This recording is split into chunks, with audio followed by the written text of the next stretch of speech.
Hi guys, मेरा नाम है जतिन अग्रवाल। आप जुड़ चुके हैं the bull of Dalal street channel के साथ।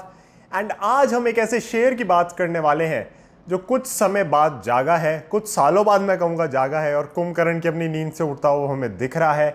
अगर ये शेयर चला तो आपके पोर्टफोलियो के अंदर एंड इवन मार्केट के अंदर एक बहुत अच्छी तेजी दिखा सकता है। तो जिस शेयर की हम बात करने वाले हैं वो है HDFC बैंक। HDFC बैंक में फाइनली हमें एक जो टेक्निकल्स के बेसिस पे ओवरहैंग था ना MSCI की वेटेज का, वो फाइनली जाता हुआ दिख रहा है। एंड अगर ये यहाँ पे टेक्निकल्स में ब्रेकआउट दे जाए तो कहीं ना कहीं हम इसके अंदर बाइंग अच्छे से करेंगे और करनी चाहिए। अगेन देखो, फंडामेंटल्स कोई दिक्कत नहीं है HDFC बैंक में। फंडामेंटल्स आर वेरी स्ट्रॉन्ग, बहुत अच्छे से ग्रोथ आ रही है, बहुत ही प्यारी प्यारी सब्सिडरीज है HDFC लिमिटेड के अंडर। एंड मैं आप लोगों से यही कहना चाहूंगा कि मर्जर के बाद एक बहुत ही जायंट एंटिटी बन के सामने आएगा ये।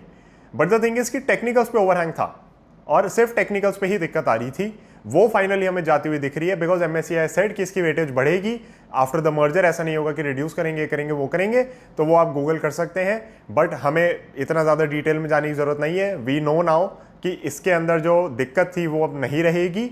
तो अब अगर इसके अंदर ब्रेकआउट आता है तो इसके अंदर हमें बाइंग करनी चाहिए। हम यहाँ पे बहुत सारे बैंकिंग शेयर्स की पहले भी बात कर चुके हैं। आपको ध्यान होगा जब निफ्टी 15,400 के अराउंड था तो मैंने आप लोगों से कहा था कि बैंकिंग में मुझे बिल्कुल बॉटम लग रहा है, बैंकिंग में मेरे को रिस्क रिवॉर्ड फेवरेबल लग रहा है, बैंकिंग में मेरे को कोई दिक्कत नहीं लग रही। और तब भी देखो, मेन जो 4 बड़े प्राइवेट सेक्टर के बैंक्स हैं और एक आपका सरकारी बैंक, उसी की हम बात करते थे। अगेन जो 5 बिग बैंक्स हैं यहाँ पे, बट ओवर टाइम हमने यहाँ पे केनरा बैंक को भी कवर किया और टेलीग्राम मेंबर्स के साथ मैंने एक और बैंकिंग का स्टॉक डिस्कस किया है जिसका 1-2 महीने में मुझे लगता है ब्रेकआउट आएगा, तो उसमें एक्यूमुलेशन चल रहा है इस समय हमारा। बट अगेन बात वही है कि कहीं ना कहीं यहाँ पे और भी बैंक्स अच्छे लग रहे हैं। और यहाँ पे मैंने अलग से आप लोगों के लिए पॉडकास्ट वगैरह बनाए हैं जिसमें हमने सरकारी बैंक्स की भी बात करी है कि उनकी रैली अच्छी है, ये है वो है, आप अपने स्टॉप लॉसेस लेके चलो उसके अंदर। मैं पर्सनली पैसा नहीं डाल रहा, इसका मतलब ये नहीं कि आप लोग उसके अंदर एक ट्रेडिंग अपॉर्चुनिटी नहीं ढूंढ सकते। तो चीज़ें सारी कवर करके चल रहे हैं, मार्केट के हिसाब से हम यहाँ पे चल रहे हैं, तो कोई भी मुझे दिक्कत नहीं लग रही है। HDFC बैंक एक ऐसा बैंक है जिसके अंदर हमें था कि कब मूव आएगा, क्या होगा, क्यों इतनी देर से रुक गया है, ICICI बैंक किसकी वैल्यूएशंस को कैचअप कर रहा है या किस तरीके से चल रहा है। एंड अगेन HDFC बैंक बड़े प्रीमियम पे ट्रेड होता था, तो अब हम देख रहे हैं कि किस तरीके से ICICI बैंक की वैल्यूएशन इंप्रूव हो रही है। कुछ टाइम पहले हमने यहाँ पे एक्सिस बैंक की बात करी, उसके अंदर भी वैल्यूएशन की इंप्रूवमेंट के चांसेस अब बहुत ज़्यादा लग रहे हैं हमें। तो ये सारी हमारी चर्चा चलती रहती थी। बट फाइनली हम आज चलेंगे ट्रेडिंग व्यू के अपने स्क्रीन के ऊपर और देखेंगे कि किस लेवल के ऊपर ये बैंक आपका है और किस लेवल के नीचे बैंक मार्केट का है। जी हाँ, वो जो लक्ष्मण रेखा है वो हम देख लेंगे। एंड मेरे ख्याल से again banking should be a big part of your portfolio for the coming 2 से 3 ईयर्स। एंड आप बेझिझक होकर इनके अंदर बाइंग करके चल सकते हैं। अपना स्टॉप लॉस जरूर फॉलो करें। I can not emphasise this enough कि स्टॉप लॉस अगर आप फॉलो नहीं करेंगे, डिसिप्लिन आप अपना फॉलो नहीं करेंगे, तो फिर you are going to struggle in this market. But अगर आप अपना स्टॉप लॉस फॉलो कर रहे हैं, आगे आने वाले 2 से 3 सालों के लिए these stocks can do wonders for your portfolio. 2 गुना 3 गुना पता नहीं कितना जा सकते हैं, और जा सकते हैं क्योंकि बहुत लंबी कंसोलिडेशन से बाहर आ रहे हैं, तो बिल्कुल जा सकते हैं। और खड़ी खड़ी रैली ना 2-3 दिन में दे देते हैं कभी कभी, और ये लिटरली 6-8 महीने 10 महीने की रिटर्न्स पूरी कर जाते हैं। तो आपको बस अपने लेवल्स ढंग से समझने हैं, आपको समझना है कि आपको बाइंग कहाँ पे करनी है, कहाँ पे सेलिंग करनी है इनकी, and that should be it. Again मैं इसमें टारगेट्स एकदम से नहीं दे रहा, बट मेरे ख्याल से बहुत कंफर्टेबली यहाँ से 2x हो जाना चाहिए HDFC bank. Again guys, videos are made for educational purpose, अपना एनालिसिस जरूर करो। बट जो चीज़ मुझे दिख रही है जिसमें मैं पैसा डाल रहा हूँ, जो एनालिसिस मेरा है, अगर आप उससे एग्री करते हैं, उसको समझ सकते हैं, उसके ऊपर बिल्ड कर सकते हैं, तो I think you should act on it as well. तो चलते हैं सीधा स्क्रीन पे। ट्रेडिंग व्यू की प्रोफाइल का लिंक डिस्क्रिप्शन में, फॉलो करो, वहां पे चार्ट्स डालता हूँ, स्टॉक ट्वीट्स पे भी मैं चार्ट्स डालता हूँ। तो अब चलते हैं सीधा स्क्रीन पे। तो गाइज, हम आ चुके हैं अपने HDFC बैंक के चार्ट के ऊपर। ट्रेडिंग व्यू पे हैं हम लोग। एंड अगेन ये चार्ट भी मैं यहाँ पे पोस्ट कर दूंगा तो आप लोग देख सकते हैं, बट मैं तब पोस्ट करना चाहूँगा जब हमारा ब्रेकआउट आ जाएगा। और ब्रेकआउट कब आएगा? ब्रेकआउट का लेवल आप देख सकते हो 1700 रुपये का है यहाँ पे। 1700 रुपये के ऊपर जैसे ही ये जाता है, मेरे ख्याल से आप इसके अंदर अपनी बाइंग कर सकते हैं। कि इनिशियल ब्रेकआउट का लेवल इसका ये रहा, इस लेवल के ऊपर कहीं ना कहीं पोजीशन ऐड करनी स्टार्ट कर सकते हो। अगेन इस लेवल को आप थोड़ा मॉडिफाई कर सकते हो। अब कुछ लोग कहेंगे कि जतन हमें तो यहाँ पे बेटर लग रहा है, वो आप देख सकते हो, बट मैं थोड़ा इसको 1620 के अराउंड रखना चाहूँगा फिर भी। एंड मेरे ख्याल से ये बस निकलने को हो रहा है। आप यहाँ पे डेफिनेटली से रख सकते हो, बिकॉज ये अगेन एक कंफर्मेशन आपको देता है, क्योंकि ये यहाँ पे कहीं ना कहीं अभी अपनी विक छोड़ के आया था, यहाँ तक गया था, एंड उसके बाद ये थोड़ा अभी रुका हुआ है, बट मेरे को नहीं लगता है ज़्यादा समय नीचे रहेगा।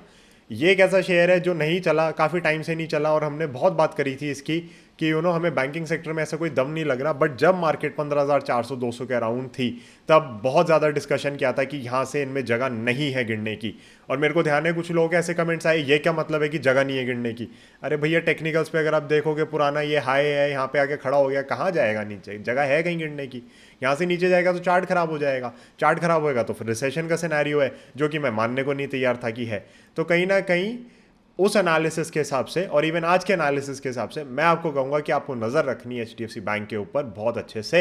यहाँ पे आपको एक बहुत अच्छा अपॉर्चुनिटी मिल सकती है इन्वेस्टिंग की, ट्रेडिंग की, लंबे समय की पिक की, एंड ये स्टॉक आपके लिए बहुत अच्छे से रिटर्न्स कमा के दे सकता है। अब मैं एक बार आपको वीकली चार्ट करके दिखा रहा हूँ यहाँ पे। तो वीकली पे आप देखोगे एक ये कैंडल अलग है बस इसकी, बाकी आप इन जनरल देखोगे तो ये प्रॉपर टॉपिंग आउट का साइन है यहाँ पे। और अभी भी हम वेट कर रहे हैं कि यहाँ पे एक ये खोल दे ऊपर कैंडल, बिकॉज यहाँ से अगर ये घूम जाता है, इसलिए मैं आपको कह रहा हूँ कि आप इस लेवल के ऊपर ऐड करना शुरू करो, इसके ऊपर पोजीशन अपनी फाइनल कर देना, कोई दिक्कत नहीं है। इसके अंदर ना लंबे समय की रैली चलनी है, मैं आपको सही बता रहा हूँ। बैंकिंग सेक्टर में लंबी रैली है, अपनी पिक्स आप ले सकते हो, बट होल्ड करो इन्हें, और स्टॉप लॉस से लगा के होल्ड करना, बिना स्टॉप लॉसेस के मत चल देना। कोई नहीं भरोसा होता भैया किसी भी शेयर का, आपका कोई भी शेयर सगा नहीं है, मैं पहले बता दूं। बहुत लोगों को यहाँ पे बड़ा अटैचमेंट हो जाता है अपने शेयर से।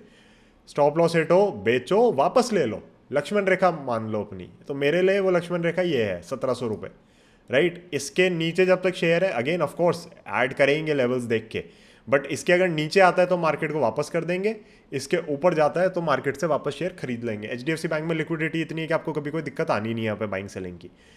गाइज आपको थोड़े चार्ट मेरे अलग लग सकते हैं, तो दैट इज बिकॉज एडजस्टेड है, लॉग ऑन है, एंड अगर ये चीज़ आपको नहीं पता कि क्या होती है तो फिर मैं आपको सजेस्ट करूंगा कि you can simply visit my channel. उसके ऊपर मैंने कवर किया हुआ है कि एडजस्टेड और लॉगरिथमिक चार्ट्स क्या होते हैं ट्रेडिंग व्यू के अंदर, और आपको क्यों यूज़ करने चाहिए। सो मेरे को यहाँ पे पर्टिकुलरली कोई भी दिक्कत नहीं लग रही। I think this can be a beautiful addition to your portfolios. अब ऑफकोर्स आप में से काफ़ी लोग होंगे जिनके पास पहले से होगा, हमने यहाँ कहीं पे एक्यूमुलेशन एक बार इसमें किया था, बट द थिंग इज कि अगर नहीं है तो फिर अब आप सोच सकते हैं इसको लेने की, या फिर पोजीशन बढ़ाने की और उसको ढंग से एक साइजेबल पोजीशन बनाने की। तो अगर आपके पास लेट से एक अच्छी पिक है और आप उसमें 2-3% ही एलोकेट करते हो, तो आपके पोर्टफोलियो में कोई उसमें फ़र्क नहीं पड़ने वाला। तो इसीलिए बहुत ज़्यादा ज़रूरी हो जाता है कि आप जो अच्छे शेयर्स आइडेंटिफाई करें, अच्छे बिजनेसेस आइडेंटिफाई करें, अच्छे स्टॉक्स आइडेंटिफाई करें, उसके अंदर एलोकेशन अच्छे से लेके चलें। And HDFC bank definitely is one of दो शेयर्स जहाँ पे मेरे ख्याल से आपकी नज़र बहुत ज़्यादा होनी चाहिए। अब इसका और HDFC लिमिटेड का मर्जर हो रहा है, राइट। मर्जर के बाद आप देखोगे कि इनको थोड़ा अपना जो सब्सिडरीज है ना, हाई चांसेस है वहाँ से भी स्टेक बेचना पड़े, तो वो कैश भी बहुत फ्री होगा। एंड आई थिंक ये एक बार को डिविडेंड भी हो सकता है बहुत अच्छा खासा दे सब लोगों को। और अगर इसकी कुछ और अपॉर्चुनिटी इसे देखती है, maybe acquiring some other bank, तो वो भी हो सकता है कि HDFC बैंक करे। तो यहाँ पे ना बहुत सारी स्टोरीज प्ले आउट हो सकती हैं अभी इसके अंदर, तो स्टॉप लॉस अपना फॉलो करना। एंड दोनों स्टोरीज मुझे पॉजिटिव डायरेक्शन में दिख रही हैं, मतलब एक जगह पे शेयर होल्डर्स को सीधा कैश आउट मिल जाएगा अगर उनको स्टेक बेचना पड़ता है, जो कि आई थिंक बेचना पड़ेगा रेगुलेशंस के हिसाब से, बिकॉज HDFC लिमिटेड की अभी हम देखते हैं सब्सिडरीज हैं, HDFC Ergo, HDFC life, HDFC AMC, तो these are their big subsidiaries, right. तो ये मर्ज हो रही हैं क्योंकि HDFC limited is getting merge into HDFC bank. तो ये मर्जर के बाद आप देखोगे सब HDFC बैंक की सब्सिडरी बन जाती हैं, जो कि रूल्स के हिसाब से अलाउड नहीं है कि आप इतनी हाई होल्डिंग लेके चलें अपने इंश्योरेंस बिजनेसेस में। तो वहाँ पे कहीं ना कहीं मुझे लगता है कि स्टेक सेल आ सकता है, और अगर वो आता है तो अगेन उसके दो ही मेरे को मेन चीज़ें दिख रही हैं, या तो आप ग्रोथ में पैसा लगाओगे, यानी कि आप किसी और बैंक को एक्वायर करोगे। अपनी ब्रांचेस तो आप ठीक है अच्छी खासी खुली हुई हैं, हो सकता है खोल भी रहे हो, अभी आपके क्या टारगेट्स हैं, but acquiring another bank is going to give them I would say much stronger balance sheet, क्योंकि ये ढंग से देख सकते हैं कि इनको अगर कोई और अच्छी अपॉर्चुनिटी मिलती है, so that would become I would say a very very feasible thing for them to do with that amount of cash that they get. Second, ये डेफिनेटली इसको पे आउट भी कर सकते हैं कुछ पार्ट में, रिटेल इन्वेस्टर्स को या इन जनरल इन्वेस्टर्स को, सभी को पैसा जाता है, बट क्योंकि ये वीडियो मोस्टली रिटेल इन्वेस्टर्स यहाँ पे देखेंगे तो इसलिए मैं वो टर्म यूज़ कर रहा हूँ, तो कहीं ना कहीं आपको वहाँ पे भी बेनिफिट हो सकता है। सो HDFC bank looks very very beautiful. I don't think आपको HDFC लिमिटेड खरीदने की ज़रूरत है, आई बी वेरी ऑनेस्ट, साथ साथ ही चल रहे हैं, मर्जर रेशियो इनका डिसाइडेड है। अगर आप कभी भी वो कंपनी खरीदते हो ना जो दूसरे में मर्ज होने वाली है, एंड अगर उनका प्राइस सेम चल रहा है, तो आपकी एक अकाउंटिंग एंट्री और बढ़ जाती है जो आपके CA को या आपको बैठ के करनी पड़ती है जब आप शेयर्स बेचते हो। तो वो मैं फिर अवॉइड करता हूँ अपने जनरल लाइफ के अंदर कि ये काम क्यों बढ़ाया जाए। सो HDFC बैंक के अंदर आप डेफिनेटली नज़र बनाए रखें, एंड अगेन गाइज एनालिसिस अपना करें, बट आई थिंक कि आप लोगों को दिख रहा है जो मैं आप लोगों को दिखाना चाह रहा हूँ। एंड बहुत ही शानदार चार्ट है इसका। यहाँ पे पूरा कंसोलिडेशन है। There are a few things that you know I can not show you, क्योंकि वो थोड़ा एडवांस्ड हो जाएगा और काफ़ी लोगों को कंफ्यूज करेगा, but I do teach that in my advanced application of technical analysis program, and अगर आप उसके लिए एनरोल करना चाहते हैं आप कर सकते हैं। So thank you so much for watching, thank you so much for tuning in. Again major buying 1700 के ऊपर, 1620, 36 ये जो भी लेवल आपका आ रहा है इसके ऊपर आप बाकी की अपनी बाइंग कर सकते हो। 1636 ही ले लेते हैं, 20 नहीं लेते। इस लेवल के ऊपर आप इनिशियल पोजीशन बनाओ और इस लेवल के ऊपर अपनी फाइनल पोजीशन बनाओ, और उसके बाद इनिशियली स्टॉप लॉस इसको लेना, बट जब यहाँ से आप देखो ना 10-15% की रैली खुल गई है तो आप 1700 का अपना स्टॉप लॉस लेके बड़े आराम से चल सकते हो। So guys that would be it for this video. Hopefully आप लोगों को एनालिसिस पसंद आया होगा, वीडियो अच्छी लगी होगी। शॉर्ट रखने की कोशिश करी है मैंने, बस अपनी सीधा टू द पॉइंट बात कही है यहाँ पे, एंड सारा समझाया आपको जो बैंकिंग में मुझे दिख रहा है इस समय। मैंने आप लोगों से मार्च 2020 में कहा था कि बैंकिंग बाय मत करना, मेरे को यहाँ पे रैली ज़्यादा नहीं लग रही। मार्च अप्रैल मई जब हमारा वो रैली स्टार्ट हुई थी ना नीचे के लेवल से, यहाँ से जब हम 7,500 निफ्टी से चलना शुरू हुए थे, एंड आपने देखा कि दे हैवंट आउट परफॉर्म। 800 रुपये का शेयर आज अगर 1600 पे खड़ा है तो सिर्फ 2 गुना हुआ है, निफ्टी उससे ज़्यादा बढ़ गया, राइट। तो कहीं ना कहीं वो बिल्कुल सही एनालिसिस था उस समय।